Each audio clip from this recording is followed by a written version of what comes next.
আফগানিস্তানে আবারও নারীদের অধিকার নিয়ে নতুন উদ্বেগ তৈরি করেছে তালেবান সরকারের জারি করা দণ্ডবিধি। ব্রিটিশ সংবাদ মাধ্যম দ্য ইন্ডিপেন্ডেন্টের প্রতিবেদনে বলা হয়েছে, নতুন আইনে স্বামীদের স্ত্রী ও সন্তানদের শারীরিক শাস্তি দেওয়ার অনুমোদন রাখা হয়েছে। তবে মারধরে হাড় ভাঙা বা গুরুতর জখম হলে শাস্তির বিধান আছে, কিন্তু সেটিও সীমিত।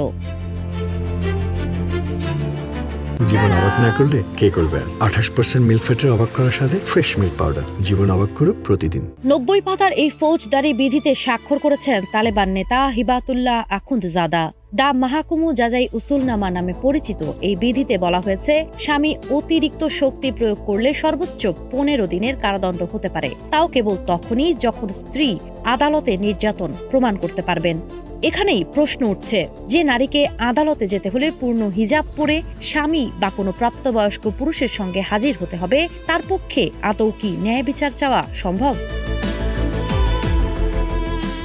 আইনে আরও বলা হয়েছে, স্বামীর অনুমতি ছাড়া আত্মীয়ের বাড়ি গেলে স্ত্রীকে 3 মাস পর্যন্ত কারাদণ্ড দেওয়া যেতে পারে।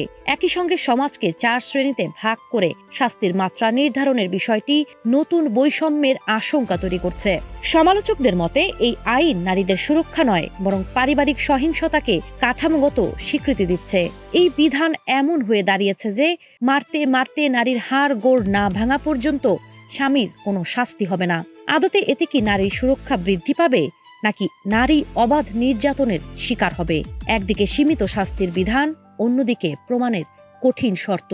সব মিলিয়ে আফগান নারীদের জীবনে আরও অনিশ্চয়তা ও ভয়ের ছায়া নেমে আসছে। সাবা খান, নাগরিক প্রতিদিন।